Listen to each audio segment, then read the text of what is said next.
Hello, folks, and welcome to Transformed by Birth, a podcast about the rite of passage of pregnancy, birth, and new parenthood. I'm your host, Britta Bushnell, author, mythologist, childbirth educator, and all around deep diver with a side of goofball. I'm so glad you're here. Today's episode is all about the darker side of motherhood. So grab your cozy beverage, your cup of tea, your coffee. I've got coffee today, folks. Or take us along for a walk as we dive into the shadows of motherhood. Before we begin, we start the way we always do by lighting a candle. If you'd like to join me, please do so, or just take a breath as I light mine. Today's candle we light in honor of the underworld of motherhood.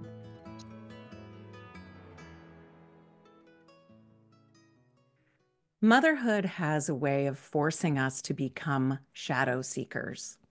The guilt, grief, and anger that regularly comes served up on the platter of new motherhood can shock the unexpecting parent who has been prepared for motherhood with images of blissful baby snuggles and the idea of falling ever more in love with our partners. When instead new moms find themselves filled with rage and sadness, the incongruous nature of these feelings against the backdrop of their anticipated fantasy can add an additional darkness to these shadowy areas.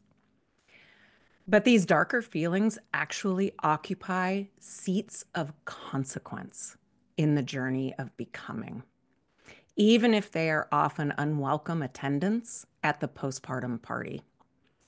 We've got to be talking about the shadow in conversations about new parenthood, especially new motherhood. That's why I reached out to my friend and beloved colleague, Stacey Ramsower, to join me for this conversation today. So who's my guest? This is Stacey. Stacey is a woman's somatic coach with a background in yoga, Ayurveda, depth psychology, and birth work. She works with women to alchemize the darker emotions of motherhood in service to creativity, intimacy, and resilience. On a personal note, y'all, I love this woman and her work. We co-facilitated an online workshop a few years ago titled Descent to the Underworld, and descending into the underworld is what we're going to do today. And I'm telling you, as strange as it sounds, I know it's going to be a fun and powerful journey. Welcome, Stacey. Mm. I'm so glad you're here. Thank you. Thank you. It's so good to be here. I've been anticipating this conversation because it's been so dark. And I think one of the most precious gifts, and certainly something that I have sought to create with my work, is a safe place to go with the darkness, like a place where it's safe to name what's dying and writhing and snarling and driving us crazy. For there to be a container, a place to be with that is the problem in our culture. There's no place to bring that and be seen. And by and large, most of our families, our communities don't have the capacity to be with that, which is not even like a blame thing. It's just how we've all emerged in this kind of vacuous culture where we don't grieve and we don't tell the truth about what hurts. So this, you know, tiny corner of the internet where you and I get to be together today in our little Zoom rooms just feels like blessed holy ground. Mm. Oh, I feel that. I feel that, and I do. I feel the importance of making space to have these conversations about darker emotions, that underworld domain. So, what are some of the darker emotions that you see hidden in the shadows of new parenthood, especially new motherhood? The biggest one for me is rage. That was one that really caught me off guard in my second postpartum experience. And it's something that I think most women feel a lot of shame about. And there's especially little containment or, context for a mother's rage.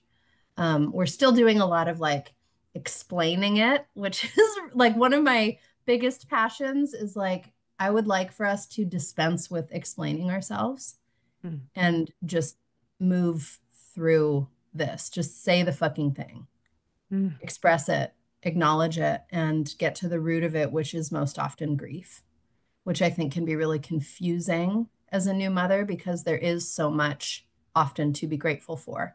But that's the thing when in this culture where we misunderstand grief so much, it's there are lots of different teachers who have said this, so I'm not quoting any one person in particular, but the saying is grief and gratitude go hand in hand. I think I think it might have been Francis Weller who said grief and gratitude are sisters.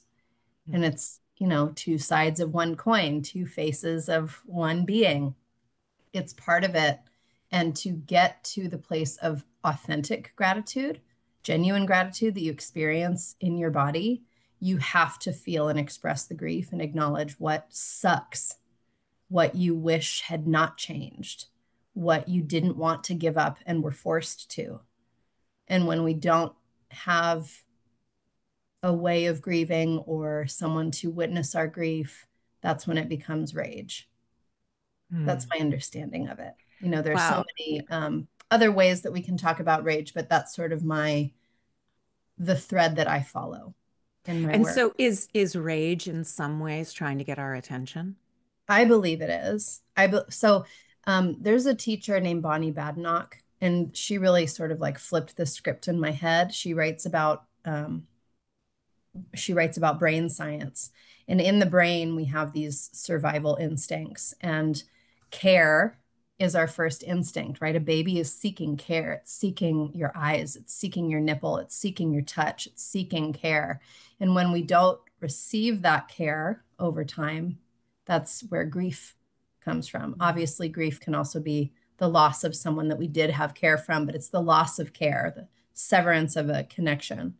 And when that grief goes untended, rage is this sort of last stop, this last ditch survival attempt to get connection, to get Okay, wait. the witness.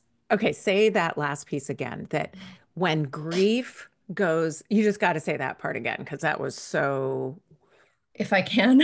yeah. When grief goes untended, Yeah. when grief goes unmet,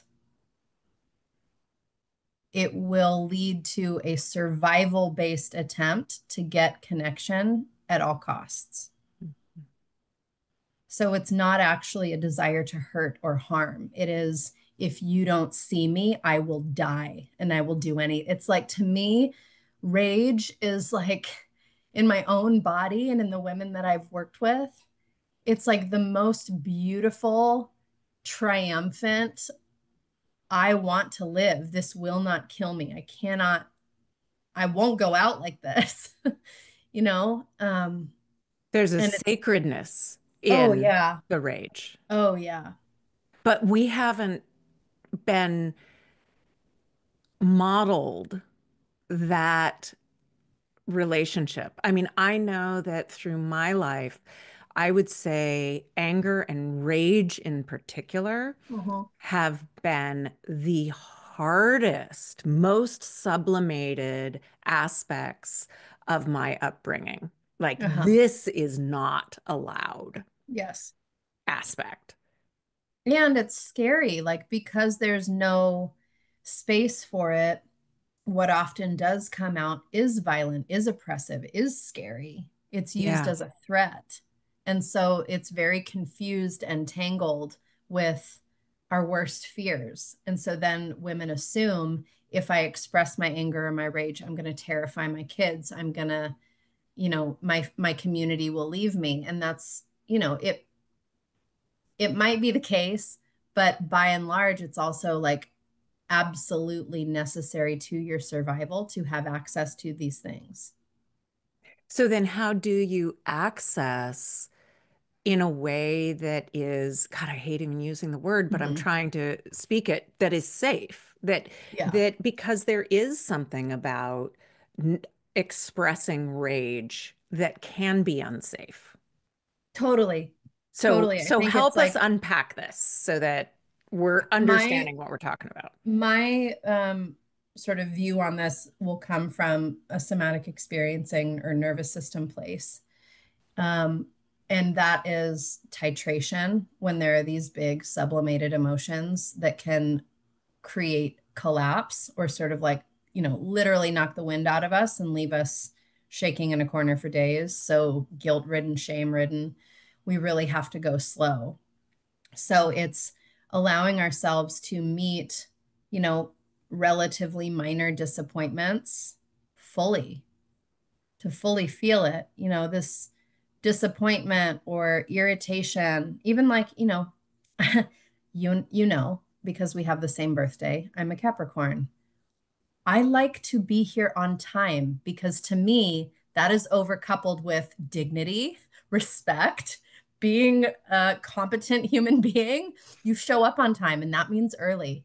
So I got a call from my kids' summer camp, I and love, I was yeah. pissed, and I've practiced enough to like to notice that I'm getting hot, to notice that I'm shaking a little bit, and to let it run through my body and to experience the pure sensory nature of it while also, looking out the window and seeing that the sun is shining at the same time and that I like that. So now my nervous system is having this experience of like the anger and the irritation and the stress, but also the ease and the no big deal and even the pleasure. I mean, it's a skill for sure. And the only way to master that skill is to start at the smallest place where we can really see that process through to the end. Mm. And then we start to have capacity for something bigger and less expected, or, just something higher stakes. And as it is a skill, it's one you have to hone. Oh yeah. And it's not something, because this is something critical for the work that you and I do. So much of what I outlined with like when care goes unmet, when grief goes unmet. So, doing this practice in relationship, letting somebody see you, hear you, talk about how you were affected by this, you know, this is the benefit also of our, circles of women, the presence of wise women, and as a postpartum non negotiable to tell the truth about your experience. But what I think is still not quite there in the spaces that are held, and maybe this is less true in sort of the alternative spaces that you and I occupy. um, Women are still seeking a lot of time like permission or like an assurance that it'll go away at some point. And this is like the problem in my mind with the rush to medicate women and Wait, to be when you say that it will go away, that the rage, that the yes, anger will go away, or the sadness will go yes, away. Okay, the yes. negative emotion, the The rush negative, the to, dark emotions. okay, the dark emotions, hoping that Yes, that'll go away, the rush to yes, that there's a problem in its own right yes. that Instead those of exist. purely experiencing, I'm so fucking angry. I hate being locked in a house with my kid all day. I hate it. And no one, in the mainstream is holding space for that to be normal, and holding space for a woman to experience that down to the bottom of herself and all the ways that that connects to overriding her needs and preferences for a lifetime. Right. And this rush to medicate women, and I didn't get to say it, I want to be explicit here. All of our interventions have a place. We overuse them and we misuse them. And so, this rush to medicate women out of the pain is rushing women through this opportunity to know who they are at the bottom of themselves in order to stand fully in the truth of who they are as mothers. Okay, wait. So knowing ourselves fully, including Yes. knowing our dark emotions, is helpful in knowing who we are as women, as mothers, as parents, as individuals. Yes. And Crucial. being crucial, I would say it's absolutely vital to being able to then construct and direct a life that we can be proud of. but it's scary. Oh, 100%. But it's so scary. How It's do so we? scary. It's like, And then there's also like a tiny human that you have to keep alive who needs you all yeah. of the time. So of course we want to run for a quick Yeah. fix. And of course, like sometimes there's a time and a place for just like, can I just get a life raft until I get some more solid ground under my feet? Like again, Right? all the Right. interventions have their place. Right. Because sometimes we can't actually expand our capacity for our own dark emotions when we are ourselves drowning, 100%. that we need the life raft. Mhm. Yeah. Yeah. No, that makes a lot of sense. Remember when you and I taught our course together and we had this discussion, who is this for? And I was like, it's not for mothers of newborns. Mm. Like, Yeah. this is not the Why was time. that? What tell? Because I do think that thinking about this in a phasal or cyclical kind of Yeah. understanding has value. So, Yeah. so as you're talking, say more about that. Like, who is this understanding of the darker emotions for? Is that for the the parent who's just come home from the hospital or welcomed a baby into their home? Like, they are in true straight up survival mode. Yes. And I think there's a lot to be said for the lack of preparation that a lot of couples find themselves experiencing. Like, oh, it'll be fine. He's got 2 weeks off work, or, she gets paid leave for this long. And it's like, Right. well, actually, that's the least of your worries. Like, Right. it actually, you can't understand how impossible it is to do a load of laundry, how impossible it is to have a conversation without getting constantly interrupted, and like what that does on a brain level when you're not prepared to like, my real only piece of advice that I always give is prepare to need more help than you've ever needed in your life, Mhm. and to have people that are safe to call when you're at your worst. Know who those people are, write their names down, and then ask them before you're in that crisis place if they can be accountable, if they can hold that for you, so that you know in your mind, this person gave me permission to call them when I need help. Yeah.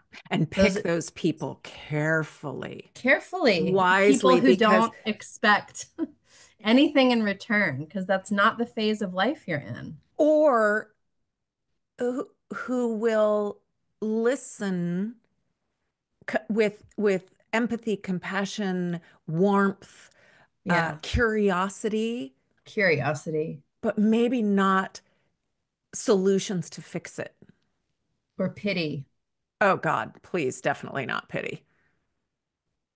but that solution, like, have you talked to your doctor? Have you, like, there's a time and a place for that. Again, I want to be really explicit, but I think there's such tremendous value for women. It's a fine line. Maybe we talk about this, like the fine line, because there's a story that has haunted me since I learned about it. Um, and I don't know that this is the time to get into the details, but it's a story of a woman who went into psychosis and killed her children. Mhm. And I read the article multiple times, and every time I read it, I was like, she was clearly not well. And there were so many points at which a larger intervention might have taken place. And so I think it's a fine line, and I don't want to bring that up to like instill fear, but it is it is such a profound psychic transformation, such a profound stress on a family unit. And it's not something to be taken lightly, but it's also something to be like, like, um, I think about like river stones or something, and just this like it's a tumbling refinement process. There's going to be layers of you that are stripped away. And so, how can we talk about this in a way that allows folks to really prepare for the inevitability of more difficulty than they can imagine without also setting it up as like, oh, this is going to be awful and you're going to suffer. But like Right. it is high stakes, you know? And also giving space and understanding for that fine line you spoke to, Yeah. because that's the other place, right? Is how to navigate and dance with, is this, I hate even, I want to put it in air quotes, is this normal, or Mm, is this a situation that needs greater intervention than calling my safe person? right. And Right. it's How to have really, that discernment. that discernment is a piece that is extra tricky when you're in a place of hardness, suffering, struggle. I want to invite everyone listening to just physically lean back if you're, you know, find yourself leaning forward in anticipation. Maybe find yourself in a mode of busyness if it feels difficult to engage with this part of the conversation. I really invite you to notice where the ground is for you, whether that's the physical earth, the ground of your chair, the ground of an object that feels good to you, that is beautiful, and just give yourself a moment to come back into your body and have the experience of being physically supported and let yourself be affected by that and notice how you are affected by that.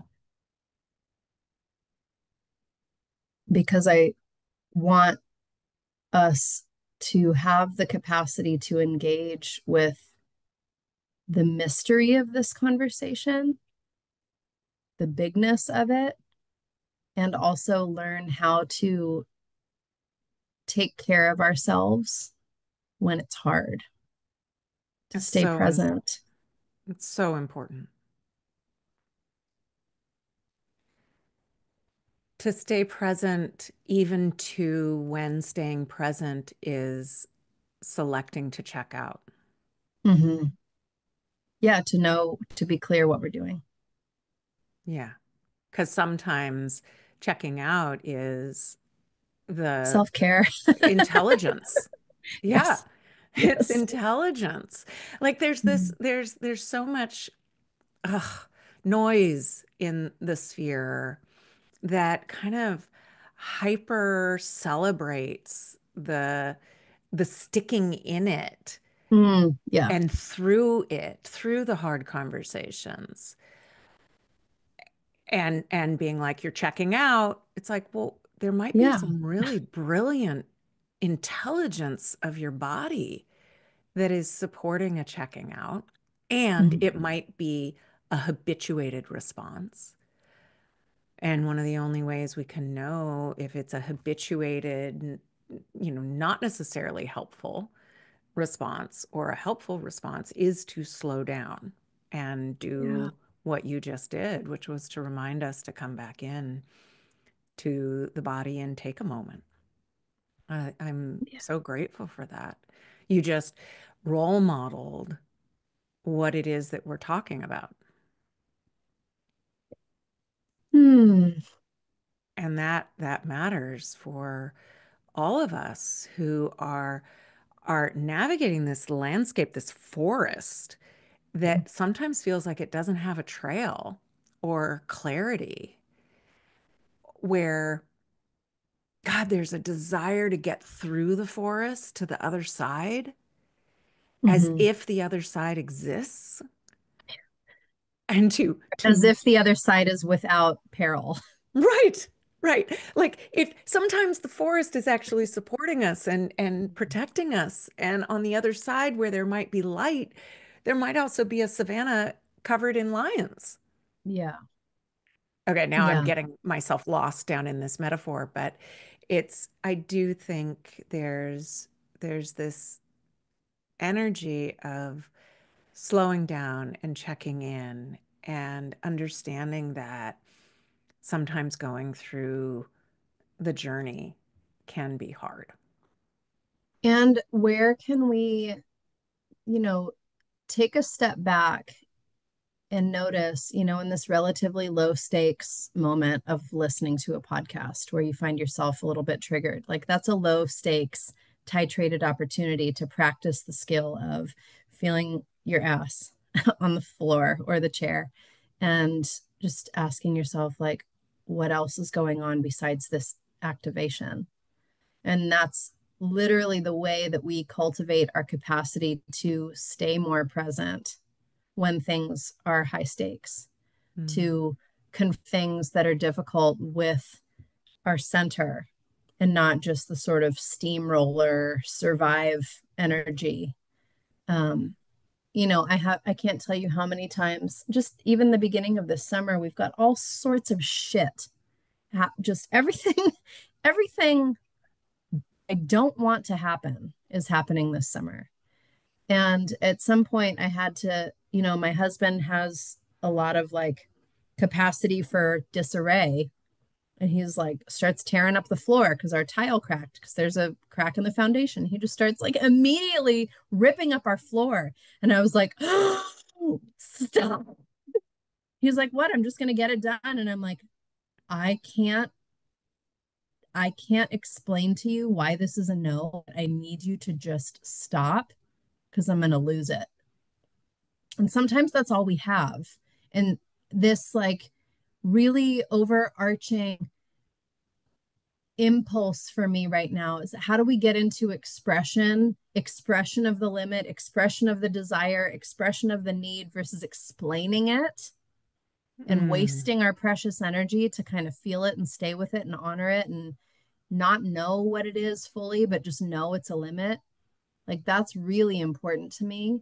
And it was that moment where I was like, oh, cool, I'm getting better at this, where like I felt safe enough to say, you have to stop.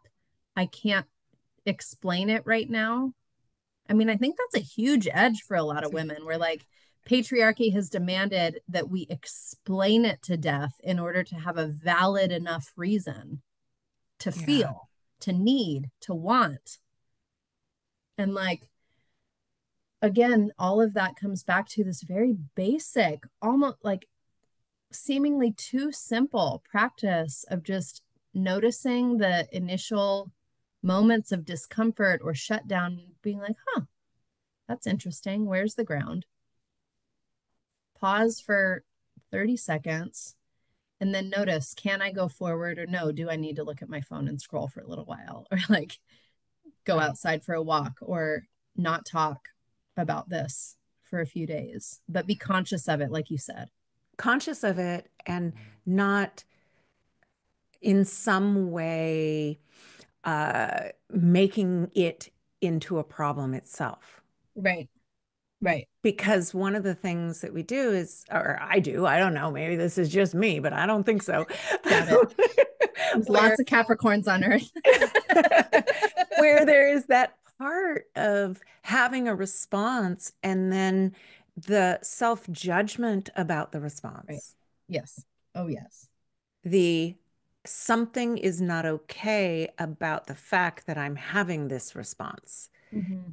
And that then becomes the problem. It's the second arrow piece, right? Where there's the response that's the first arrow that in its own right is not a problem. Totally. But we shoot a second arrow back at ourselves. This is a Buddhist principle that is beating ourselves up for the Yeah. response that we had Yeah. to a situation that asked for our response, our reaction.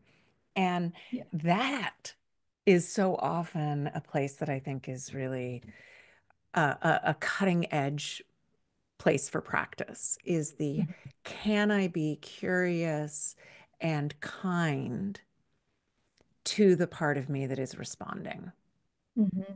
however I'm responding. Like, Yeah. huh, what is that? I'm shutting down right now. I'm scrolling. Scrolling in its own right is not a problem. There's nothing inherently problematic about it. Right. There's It's that's like my favorite teaching from Ayurveda. There's nothing inherently medicinal or toxic. It's how you're affected by it. It's your relationship to it. Well, we can take that can be extrapolated into a lot of things. Yeah. Yeah, absolutely. And so that feels really connected to how we are sort of reprogramming and relearning being with some of the darker emotions. Yeah. I mean, having some, I think there's some beauty in the increased conversation and like ways that we can express and communicate because of media. And then there's also this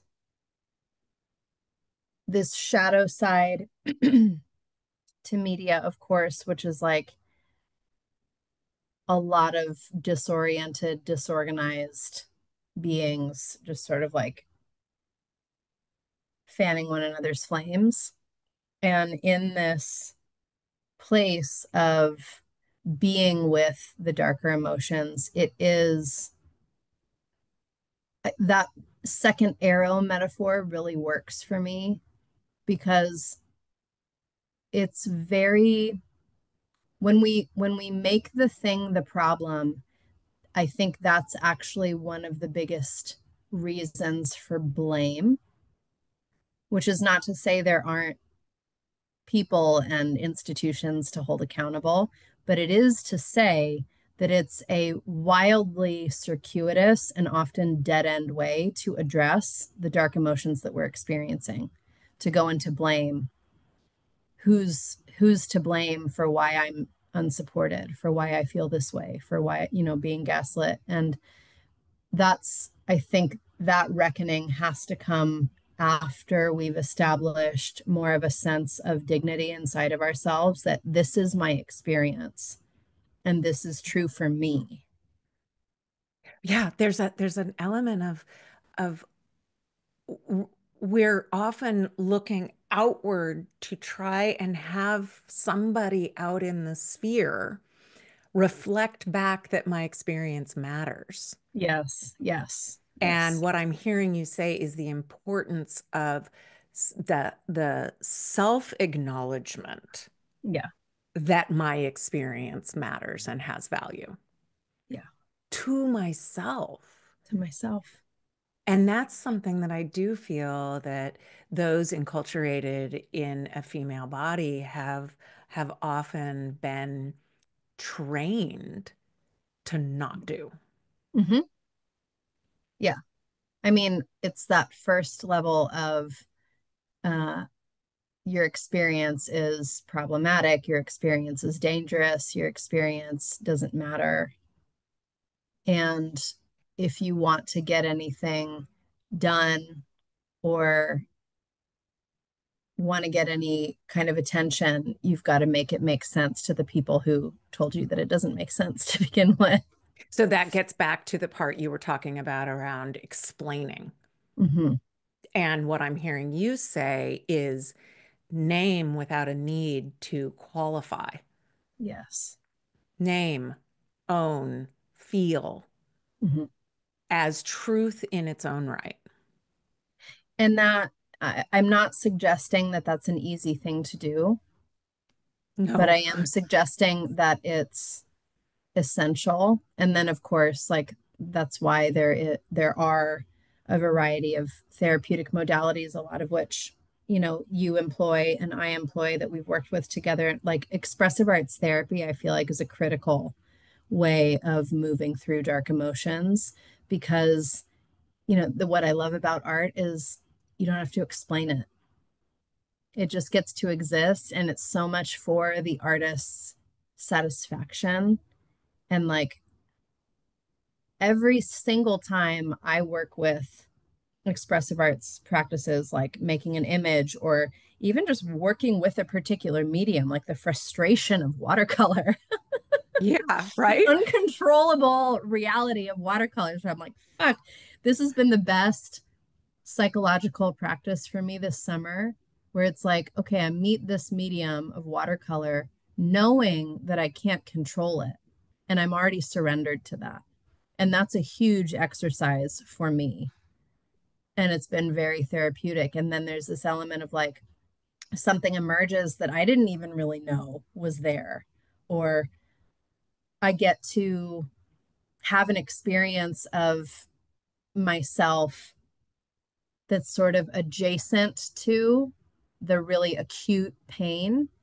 It gets to be just something a little bit um, runs parallel to the emotion, but it's not just digging into the feeling Yeah. like talk therapy often does. Yeah. And it's so important.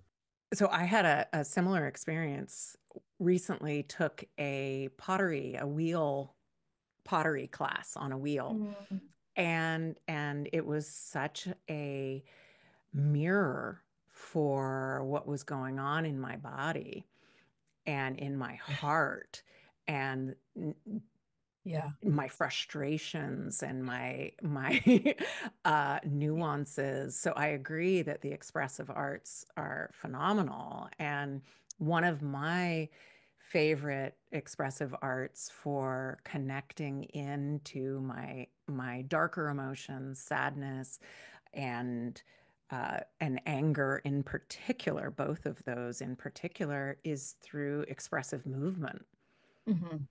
putting on music. And we've talked about this before, but putting on music and being guided through, or just doing it myself, where it's letting it out. And Yeah. recently I've really identified that for me, the doorway that actually unlocks the connection to that is through sound while Yeah. moving.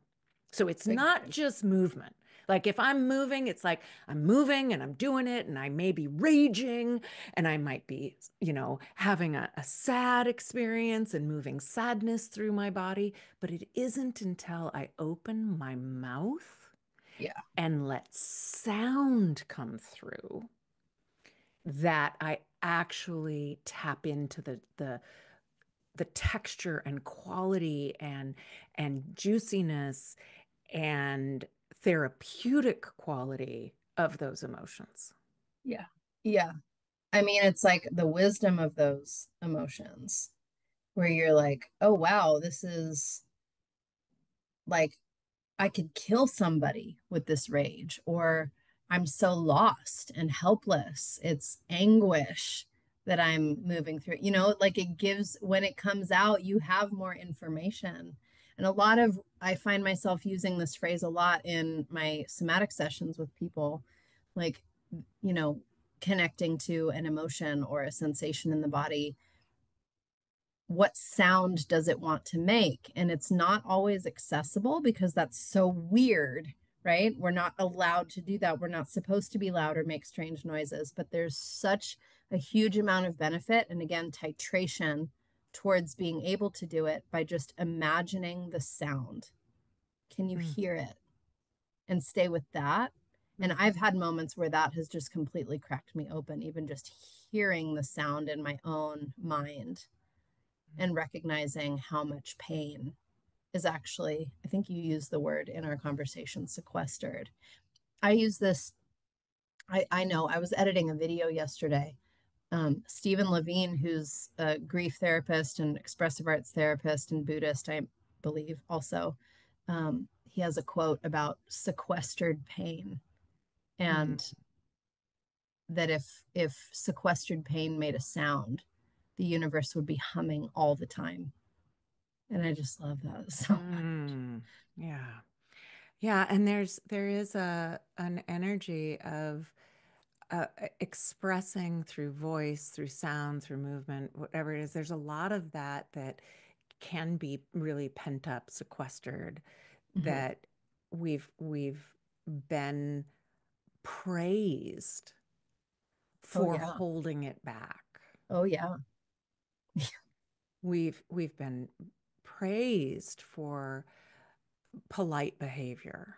I mean, we worship and idolize the women who seem to keep it all together, whose bodies are like strung fucking tight. There's like Yeah. nothing getting out of there. Like Yeah. we worship those women in our culture. It's insane.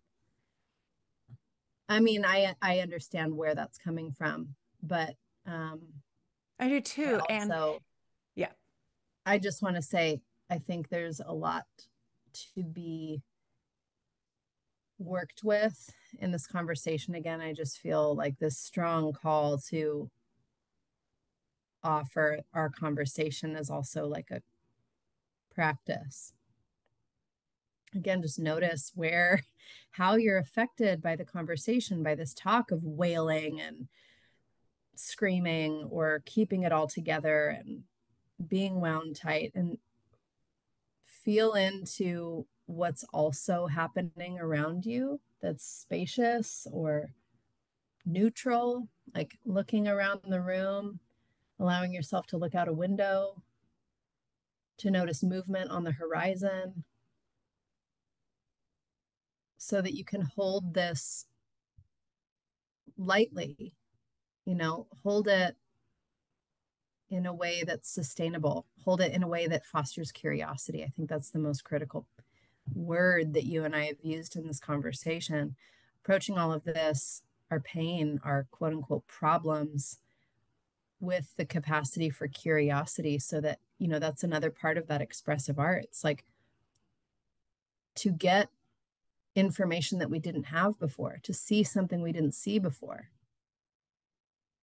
What else is possible here? yes, And that's often yes, not how, that's Western culture, and Western medical culture is not curious. It's pathological.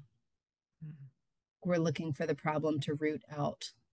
And um, I think there's just an unbelievable amount of information in these things that we collectively refer to as problems, how to course correct, that we routinely just don't pay attention to. I lived through Hurricane Harvey and Hurricane Ike in Houston and Hurricane Sandy in New York. I felt like I was the reason for most of these weather problems. I you moved to were moving Houston. around. Yeah, I moved to Houston and Hurricane Ike hit, and then I moved to New York and Hurricane Sandy hit, like within months. And then I had been living in Houston for several years by the time that Harvey hit, but I've lived through these catastrophic weather events. I lost my home in Hurricane Harvey. And there's, this horrific, by the time you and I are talking, these horrific floods in Kerrville in the Hill Country in Texas. And it's it's something to be grieved. And like when I think of grief, I think of being prostrate on the earth and like digging hands into the earth and listening for what comes next from the earth. Like what comes next? What do we do? What needs to change? What has to happen? Not so that we don't feel this pain anymore, but like how do we keep going? And we can't keep going if we don't pay attention to these huge ruptures. We won't be able to keep going. Right. And so paying attention and tending to our capacity is essential, not just for our own body, but for the continuing process of bringing justice to the world and Yeah. creating Yeah, a world we want our children to live in. absolutely. And, partnerships that can hold a child. And partnerships with that can hold a child, and let's go to that place for a bit, because sometimes the dark emotions, I was working with clients earlier this week, and one of the things I said to them was that so often when things are really hard in our lives for whatever reason, and we are around our partner while things are hard in our lives, we start to associate hardness with our partner. Mm, like just by yeah. Guilty by association. guilty by association. Life sucks right now, and here you You are. motherfucker. Yeah, And totally. that Oh, I have place, felt that this yeah, summer. right. Oh God, and Yeah. it's tough because when we are Mm, struggling, we're mad or we're sad, and we have a partner who is doing their partner life the way they do their life, it can feel like you must be at fault for this mhm.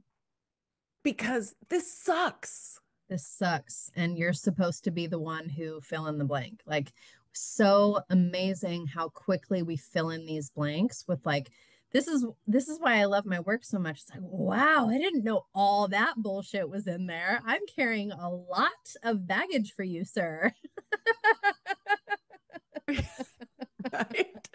There's Like, it's wow, these stories I have about my husband and what he's supposed to do for me and who he's supposed to measure up to. And like, it's wild. right, and it's measure up to in your own fantasy world as well as the fantasy world we've been spoon fed For that sure. says Yes. that you are going to fall more and more in love with your partner when they Mhm. become a parent, your co-parent, than you've ever felt with them before. Okay, Mhm. you've been spoon fed that fantasy. And now it's hard, and your partner is there, and Yeah. they're doing or not doing what it is you want them to do, but it's hard. Yeah. The fantasy crumbles, and rage and disappointment and sadness can fill in. And it Yeah. isn't, And and all it of the isn't, ways, oh, I was just going all, to say, it also doesn't necessarily mean that it is their fault, nor and does it it, doesn't necessarily mean that it's not workable, right. right? Like, I Or think that there there's isn't some responsibility in some aspects too. Like it's totally, all there. and I haven't studied with him, so I have no like expertise in this. But Terry Real is someone that I've really wanted to study with, and I just love his frank manner of speaking about marriage, where it's like, yeah, you're inevitably going to reach this place where you realize that this person isn't the answer to all your problems, and now you're stuck with them. Like, it's still all, they didn't fulfill the fantasy. They didn't do what your dad, they aren't able to heal the wounds that your dad caused or whatever the thing is. Right. You're just stuck with like a flawed human being. And then And what? and then Yeah. what? Like, and then what do you do? And I think that there's a lot, um, you know, I come back often to the, what's the word? Inadequacy of our current social structure in terms of supporting parents. And one of the most healing things and supportive things for my marriage this season in our lives has been our kids' school community, where there's a couple who've like really taken it upon themselves to ensure that the dads go out one night a month and the moms go out one night a month. And it seems like a little bit, but it's a lot. Yeah. It's a lot to just ensure and keep reminding people this time is important. We've got each other. We're going through this together. You're not alone in this. And then I've noticed as that's been more consistent, for the dads especially, that there's this quality of like, oh, like expanding awareness and capacity for reaching out and creating more opportunities to be together and not feel so alone and isolated in this hardness. Because we actually, I don't feel any negative feelings toward Glennon Doyle, but I'm just sort of over the phrase "we can do hard things." But it's actually true. Like, we actually Yeah. can, but we can't do it alone. And Yeah. so the more we have this like wider circle of support where we can remember and be reminded too that our spouse or our partner is a person who's also lonely, who also just like needs to blow off some steam and like be a person sometimes. I think it's helped to generate a lot more compassion and like perspective, whole person perspective instead of being so locked in on this very narrow view of like this problem and how it's up to you to like, the nitpicky kind of And the energy blame, that can really do a lot of damage in a short period of time. yeah, the blame or the drama triangle, making Oh, him the yes. victim or the hero or the villain, Yeah. and being in that dance. And speaking to that piece you just shared about what's happening in your school community with these different opportunities for conversation makes me think about like the role of having a coach, a mentor, a therapist, Yeah. girlfriends, whatever it is, to help in the process of becoming clear is the wrong word, but untangling the Mm. yarn of thoughts. Like I kind of get that picture of a yarn ball all tied up Ugh. together. And that feels sometimes like my thoughts. And Yeah. it's all tangled up. And when it's all tangled up about my partner, it can be anger, it can be sadness, it can be disappointment, loss, whatever it is, that if I take that tangled up ball to my partner, it doesn't often go really well. But if I take that tangled up ball of thoughts and I Yeah. connect with my girlfriends and be like, and I start to pull the threads of the ball of yarn Mhm. apart, I find that, I mean, this happened just this week. I met with two of my girlfriends. I untangled some stuff. And the very next morning, I had this unbelievable conversation with my husband where we were able to address some really difficult things that had I tried to do it prior to the yarn untangling the night before with my girlfriends, Mm. I don't think it would have happened in the way that it did. Totally. Totally. There's something about um, the the power of simplicity, I think, in addressing these challenges in marriage or partnership and parenthood, where like to me, it often just feels like an obstacle course. So the more that I can bring a simple statement or a very clear and explicit request to my husband, we are able to go much farther with that, much Yes. faster, rather than like this dump, right? Because it does feel like you said, you just get so enmeshed and tangled up, and like this day to day mundane existence is so much. It's so hard. And then just this, what you described also was like a container to go and just like dump and sift through it and actually get the relief of putting it down somewhere so that, and this is why I also like ask people to stop and like feel your ass and what is it doing? Because then there's some like lifting of the head and like taking a full breath and, oh, actually, I know what the problem is, or I'm a bit more clear what the thing is. Right. It's Well, and actually not yeah, all of these it's things. not all these things. And sometimes I think this is maybe coming full circle, but that tangled yarn ball in the head can come out as explaining. Yes, absolutely. Yes. Yes, And exactly. once I've done some of the untangling in my space, in my body, in my conversation with friends, in the ways that help to just get it to be like, this is the yarn. This is the yarn. And now let's knit together, shall we? Mhm. Mhm. That has a clarity that can be really creative and Yeah. co-creative that has, yeah, that just is more effective. Mm. And I like that. And I find it more useful. And that doesn't mean that there aren't times when I want to untangle the yarn in my head with my partner.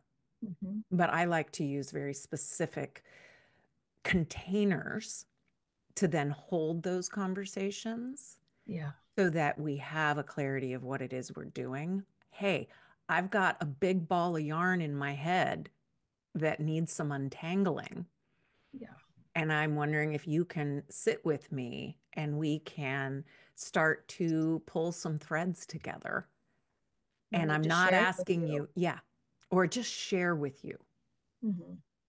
And I'm not asking you to fix my pain or my anger or my whatever, but can you help me with this ball of yarn in my brain? Yeah. And I think we need that sometimes, right? Oh my For gosh, I each need so much other, help. for yeah, and we all do.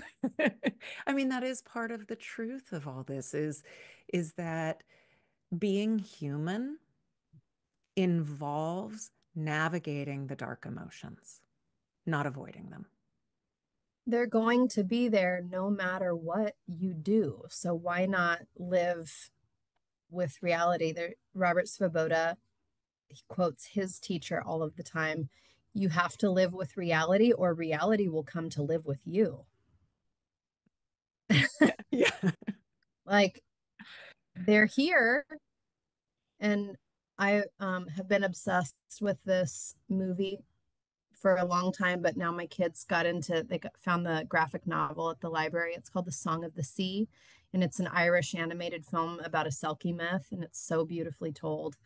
And the imagery is amazing. But there's this owl witch who tried to save her son, who had had his heart broken, by taking away all of his emotions, and he turned into stone. He turned into an island in the middle of the sea. And she, there's these incredible visuals of her slowly turning to stone, and she can't move anywhere because she's like, anytime she feels anything, she puts it into a jar. And so her home, she's like, it looks like a hoarder's house. And it's like all these jars full of like little storms and rainbows, and everything goes in the jar. And when um, this little girl who's half Selkie comes and finds her voice, and the jars break, not to give everything away, but I guess the myth sort of is already out there. This witch goes through this like very visceral, provocative experience. Like the way they portray it through image is so powerful, experiencing almost like all the emotions at once. And it's like, for me, such an incredible lesson in the when we sequester these things, when we keep ourselves from feeling things or pretend they're not there, it's increases in its intensity and its enormity and its power over. Like that's when things get really bad, for lack of a more poetic word. Acting as though things aren't happening or aren't tearing us apart is a setup for something more catastrophic down the line. To And becoming stone. there's so much information out there anymore about, sequestered anger in women being part of the root of autoimmune dysfunction. And there's this great meme that's been floating around lately. It's like, babe, is it inflammation, or have you been holding in a scream for 20 years? Right? And also, like, this is not just about now purging everything we've ever felt, thought, onto everyone around us and pointing fingers, and it's not that either. So how can we skillfully move with ourselves and find honor for these really dark places inside and approach them with curiosity instead of fear? That's the mission. Oh, whew. Well, I think that's a beautiful place for us to put a pin in this conversation for later. Nice. Um, Stacey, where can people connect with you? What are your offerings? Give us some of that. Currently, I'm on a little bit of a break from teaching and offering sessions, but my website is still active, and I'm on Instagram. My website is my name, staceyramsower.com, and you can sign up for my newsletter. That will be the first place to learn about when sessions are open again and other offerings. I'm active on Instagram. It's Stacey_Ramsower. And currently what I'm doing is something I love so much. It's a free expressive arts and somatic practice. I call it the Dark Mother Art Studio, and it really just is a gathering. It feels very much like a circle to honor the dark emotions and work with them in a creative and somatic way, and then be together to bear witness. Hmm. I'm All right. offering those once a month, like I said, for free. It's the second Wednesday of the month so far. And again, either my newsletter or Instagram are the place to learn about it. Oh, fantastic. I love that. So, as we wrap up, I'd love to ask you one final question that I ask all of our guests at the end, which is, what's one thing you feel passionately about that you want new or expectant parents to see, hear, feel, or know during this profound period of their lives?